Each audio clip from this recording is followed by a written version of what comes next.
이로 말미암아 주 예수 안에서 너희 믿음과 모든 성도를 향한 사랑을 나도 듣고 내가 기도할 때에 기억하며 너희로 말미암아 감사하기를 그치지 아니하고 우리 주 예수 그리스도의 하나님 영광의 아버지께서 지혜와 계시의 영을 너희에게 주사 하나님을 알게 하시고 너희 마음의 눈을 밝히사 그의 부르심의 소망이 무엇이며 성도 안에서 그 기업의 영광의 풍성함이 무엇이며 그의 힘의 위력으로 역사하심을 따라 믿는 우리에게 베푸신 능력의 지극히 크심이 어떠한 것을 너희로 알게 하시기를 구하노라.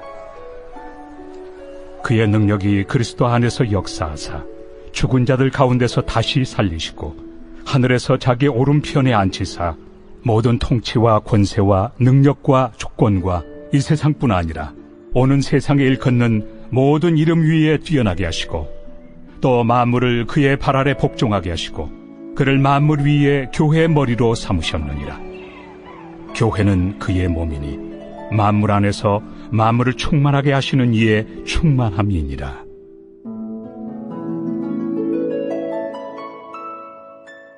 제가 어제 말씀드린 것처럼 이 에베소서의 중요한 주제 중에 하나는 먼저 부름받은 유대인과 나중에 부름받은 이방인이 어떻게 하나의 교회로 연합할 수 있는가, 이 문제거든요.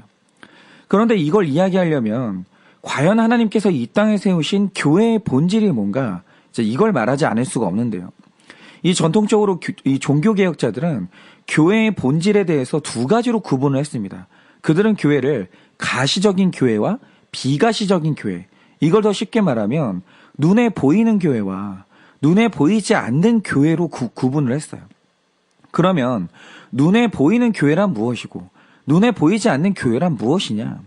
이걸 좀 이제 쉽게 설명을 드리자면요. 우리가 한국인이라는 개념에서 보면 한국인이 아닌 사람이 이방인이잖아요.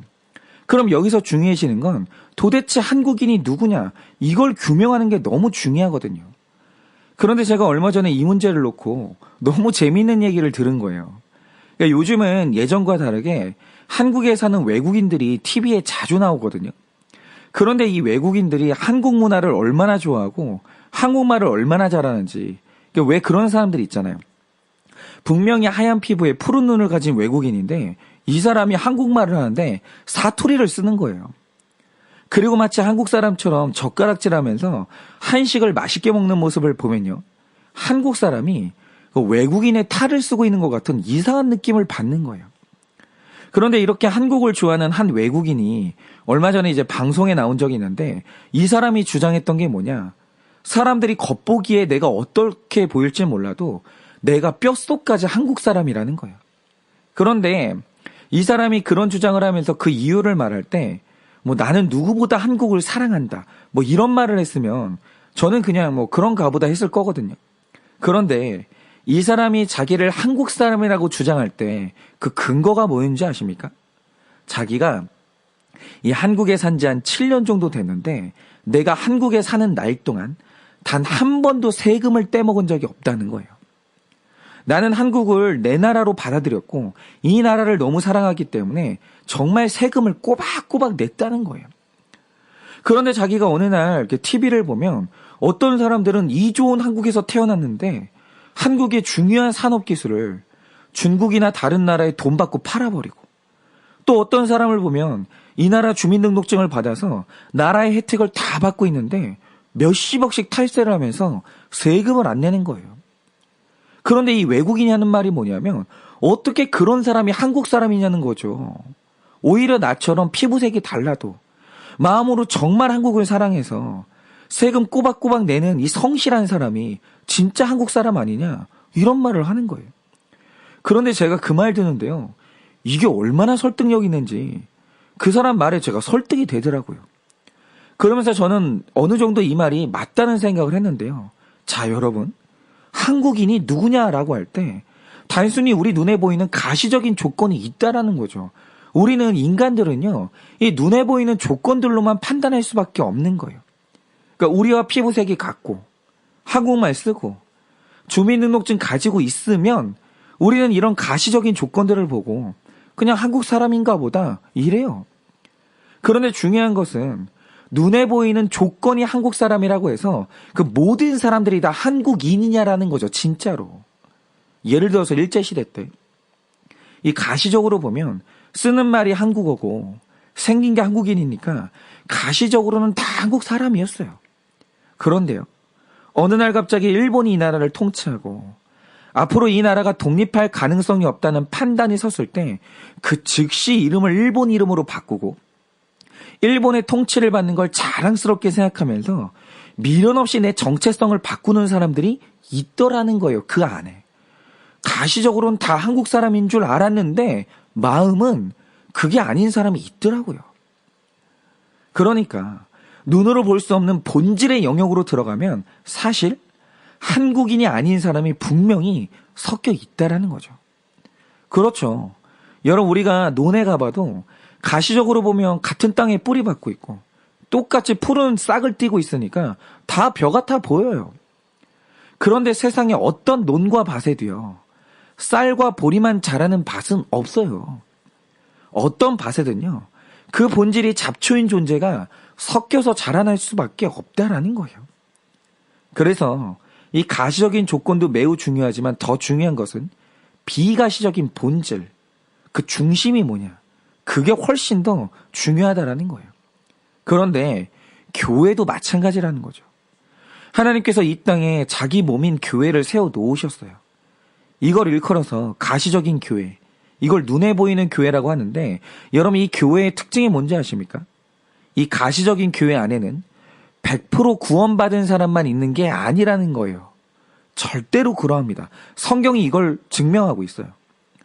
그러니까 우리가 가시적으로 볼 땐 매주 교회에 와서 앉아있고 쓰는 언어가 성경의 언어를 쓰니까 이 사람이 구원받은 신자인지 불신자인지 가시적으로는 구분할 방법이 없어요. 그러나 중요한 것은 그 모든 사람들 안에 반드시 불신자가 섞여 있다는 거예요. 그래서 언제나 교회가 중요하게 생각하는 건 눈에 보이는 조건이 아니라 눈에 보이지 않는 그 마음의 중심, 그 본질이 중요해요. 그 안에 하나님을 왕으로 모시고 있는가. 그런데 이 중심에 하나님을 모시고 있는 진짜 성도, 교회가 누구냐고 할 때 그걸 인간이 완벽하게 알 수 있는 사람은 아무도 없어요. 여러분, 그 중심에 뭐가 있는지 그걸 정확히 아는 분은 하나님밖에 없는 거예요. 그래서 하나님만 알고 계시는 완벽한 그 성도의 무리를 일컬어서 뭐라고 부르냐, 바로 그게 비가시적 교회, 보이지 않는 우주적인 교회라고 그렇게 부르는 겁니다. 그러니까 이 사람이 교회냐 아니냐를 따질 때 제일 비성경적인 기준이 뭐냐면 가시적인 조건만 따지는 거예요. 그런데 그 가시적인 조건을 놓고 사람을 판단했던 게 누구냐면 바로 그게 이 에베소 교회에 섞여 들어온 유대인들이었다는 거예요. 자, 당신 혈통이 뭐야? 당신 몸에 할례의 표시가 있어? 이렇게 눈에 보이는 가시적인 표시가 있으면 의심도 안 하고 교회의 일부로 받아들이고 그냥 구원받았다고 선언해 주는 거예요.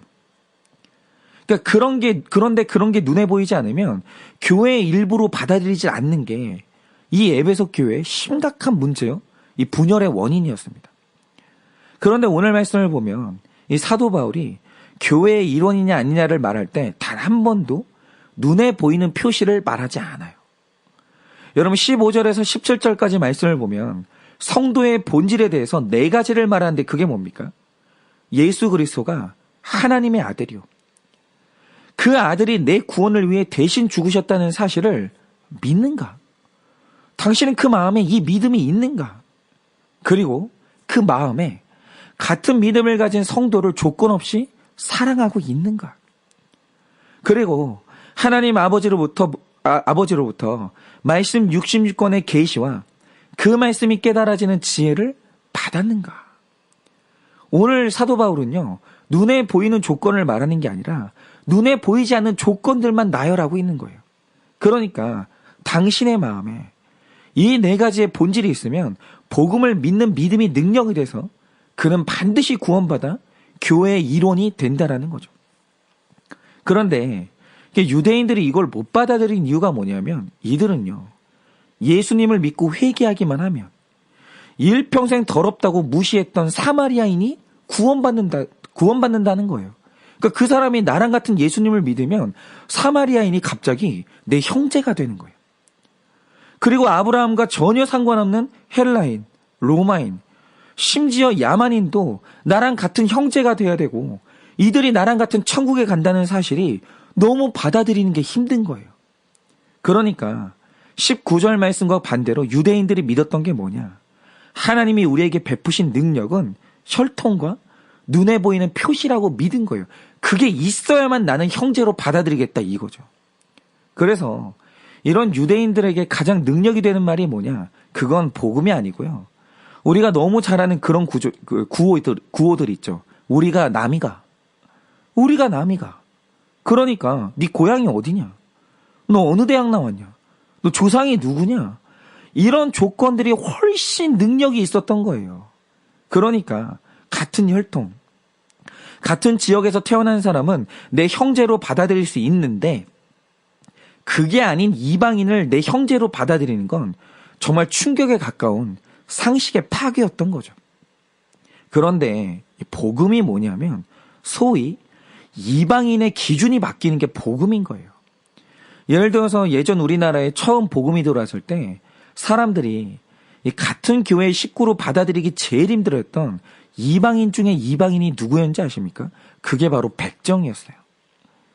그런데 복음이 들어온 지 얼마 안 되는 초창기에 사람들에게 이 가시적인 신분의 조건을 뛰어넘는 게 너무 어려웠던 거예요. 그런데 이 복음이 마음에 뿌리 박힌 선교사님들은요, 이게 없는 거예요. 그러니까 이 선교사님들이 복음을 전하는데 양반들에게 하나님이 당신을 사랑하신다고, 당신도 믿기만 하면 하나님의 자녀가 되고 천국 간다고 말하면 이 양반들이 받아들이질 않는 거예요. 그리고 이 말에 감격을 안 하는 거예요. 그럼 이들은 뭐 이방인이 될 수밖에 없죠. 그런데 당시에 사회에서 가장 무시받던 이 백정들에게 똑같은 복음을 전하잖아요. 그럼 백정들이 이 복음에 감격을 하면서 복음을 받아들이는 거예요. 그러면요, 선교사님들이요, 그가 백정이든 뭐든 간에 그가 복음을 믿는 순간 나의 형제로 받아들이는 거예요.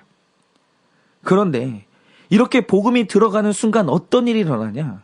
그 부르심이 소망이 되고 내가 장차받을 기업의 영광이 풍성해지면서 가시적인 이 땅의 조건이 다 깨지는 거예요. 당신이 가진 직업이 뭐냐가 아무것도 중요하지 않은 거예요. 그리고 이제부터 당신과 나는 한 교회 식구가 되는 거예요. 여러분, 우리를 죽은 자 가운데서 살리시는 그리스도의 능력이 우리를 통치하고 묶고 있는 모든 편견과 신분을 나누는 권세와 능력과 주권과 이 세상뿐 아니라 오늘 세상에 일컫는 모든 이름 위에 뛰어나게 되면서 믿음이란 조건 아래 모두가 교회의 한 식구가 되는 거예요.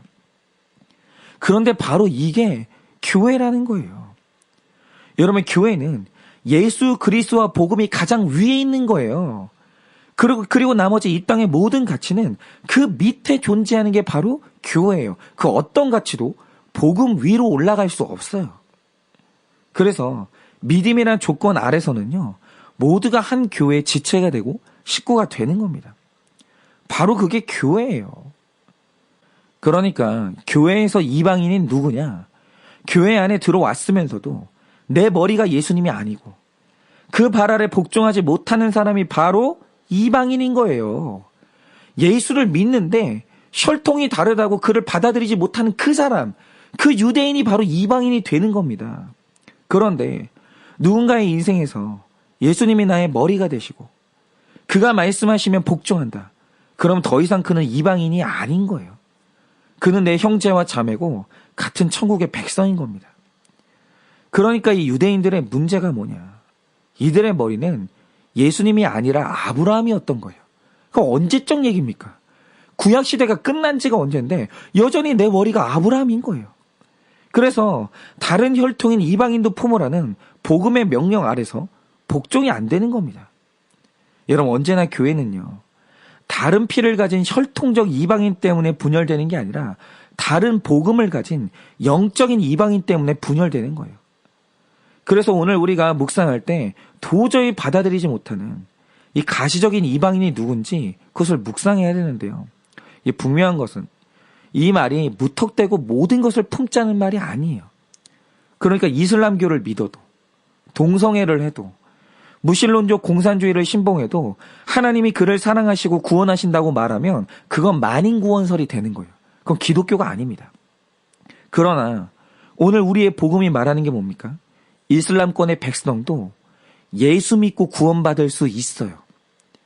동성애자도 예수님 믿으면 구원받을 수 있고, 한때 공산주의자였던 사람도 돌이키고 예수 믿으면 구원받는 거예요. 그래서 그가 예수님 믿는 게 확실하면 모든 과거의 행적과 몸의 흔적에도 불구하고 교회는 그를 품어야 되는 거예요. 그리고 돌이킨 사람은 누구라도 형제가 되는 바로 그게 복음의 능력인 거예요. 그런데 제가 요즘 고민하는 게 뭐냐면, 특별히 요즘 교회 안에서요, 이 정치 사안이 너무 위력을 발휘하는 게 저는 불편해요. 어떨 때는요, 정치 문제가 복음 위에 있을 때가 있어요. 저는 그게 너무 불편합니다. 사실 이방인과 성도를 나누는 기준은 무조건 복음이거든요. 그 외에 다른 모든 사안은 비본질인 거예요. 다른 모든 사안은요, 서로 견해가 다를 수도 있고 논쟁을 하다가 얼굴을 붉힐 수도 있지만 정치적 입장이 다르다고 상대가 이방인이 되면 안 된다라는 거예요. 그래서 저도 저만의 견해가 있고 저만의 생각이 있습니다. 그러나 나와 다른 생각을 가진 분이 나랑 같은 예수님을 믿는 분이면 저 정말 단 한 번도 그분을 미워해 본 적이 없고 나와 다른 견해를 가진 분을 무시한 적도 없습니다. 이건 제가요, 양심 걸고 말씀드릴 수 있어요. 예를 들어서 요즘 우리나라에서 이제 부동산 문제가 워낙 뜨거우니까, 여러분 이 문제 때문에 가진 땅이 없는 사람은 이 땅을 가지고 돈을 버는 분들이 미울 수도 있고 질투가 날 수도 있죠. 그래서 이 부동산 정책에 대해서 우리가 서로 다 다를 수는 있어요. 그렇죠. 다들 나에게 유리한 대로 생각하기 때문에 땅을 가진 분들은 그분들의 입장과 생각이 있어요.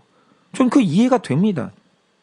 그리고 없는 분들은 없는 분들의 입장과 주장이 있는 거예요. 그런데 이 차이는요, 있을 수 있는 겁니다. 여러분 이것마저 없다라고 하면 여러분 그거는 이 세상이 아닌 거예요. 그건 천국이에요. 여러분 이 세상에서는요, 얼마든지 견해가 나누어질 수 있는 거예요. 그런데 이 세상 땅에 대한 견해가 다르다고 해서 이런 문제 때문에 상대를 받아들일 수도 없고 용서할 수도 없는 이방인으로 만들 수는 없다라는 거예요. 여러분 교회 안에서는요, 어떤 사안도 예수 그리스도보다 위에 있지 않아요. 그런데 제가 너무 놀라는 건 뭐냐면, 특별히 정치 사안에 있어서 상대가 나와 다른 견해를 가지고 있다고 하면 갑자기 그 태도에서 혈기가 나고 사나워지면서 상대방을요, 절대로 신앙생활 같이 할 수 없는 이방인으로 만들고 교회가 분열되기 시작하더라는 거예요. 근데 이게 교회론에 맞는 겁니까? 여러분 이게 맞는 모습입니까? 여러분 우리가 분명히 해야 될 것은, 구원 외에 다른 이 땅의 모든 문제는 그냥 이 땅의 옳고 그름이에요. 물론 옳고 그름의 문제가 가치 없다고 딱 자르는 건 아닙니다. 그러나 복음은요, 옳고 그름이 나와 다른 사람도, 심지어 신분제 사회에서 백정이 우리 교회를 와도 믿는 복음이 같아서 한 형제가 될 수 있는 지극히 능력의 크심이 바로 복음이라는 거예요. 여러분 상대가 예수님을 알고 구원받을 수 있다면 동성애자도 품어야 되고, 여러분 보수도 품어야 되고 진보도 품어야 되고 어떤 죄인도 품어야 되는 거예요. 여러분 다시 말씀드리지만 품는다는 건 그들의 죄까지 인정한다는 뜻이 아닙니다. 한 사람을 구원하기 위해서 모든 조건을 내려놓고 누구에게나 복음이 전해져야 된다, 이 뜻이에요. 그런데 제가 이런 주제를 다루면 하도 혈기 내는 분이 많고 상처받는 분들이 많아서 제가 설명을 할 때 정말 세심하게 설명을 해야 돼요. 그리고 늘 제가 이런 주제로 설교를 하면 제가 욕을 먹는 거 알아요. 그런데도 제가 해야 되는 이유가 뭐냐면, 오늘 사도 바울이 이방인과는 절대 신앙생활 못한다고 하는 유대인들을 향해서 담대하게 이 복음을 선포했기 때문이에요. 네가 죽고 못 사는 그 혈통, 그 본질 아니다. 너 그거 내려놔야 된다. 그게 이방인과 신자를 가르는 기준 아니다. 이걸 말했기 때문이에요. 그래서 이 큐티를 하다 보면요, 이런 주제는 피할 수가 없는 거예요. 여러분, 우리가 믿음의 본질이 다르면 그 사람은 이방인이 될 수밖에 없어요. 아니 어떻게 이단이 우리 형제가 될 수 있겠어요? 그럴 수 없죠. 여러분 사도 바울은요. 믿음의 본질에서 벗어난 사람은 지체 없이 이방인이라고 합니다. 그런데 믿음의 문제가 아닌 이 땅의 옳고 그름이나 외적인 조건 때문에 나와 이방인이 된 사람이 누구냐라는 거예요. 내가 절대로 품을 수 없고 받아들일 수 없는 나의 이방인은 누구입니까? 여러분 바라기는 이 세상의 그 어떤 옳고 그름보다 예수 그리스도의 복음이 우리의 머리 되기를 원해요. 그 어떤 것도 복음보다 더 위에 있지 않기를 원합니다. 그래서 우리가 그 복음 아래 철저하게 복종해서 나의 교회가 영광의 풍성함을 누리면서 많은 사람이 구원의 형제가 되고 지체가 되어지는 영광의 풍성함이 있기를 예수님의 이름으로 축원을 드립니다.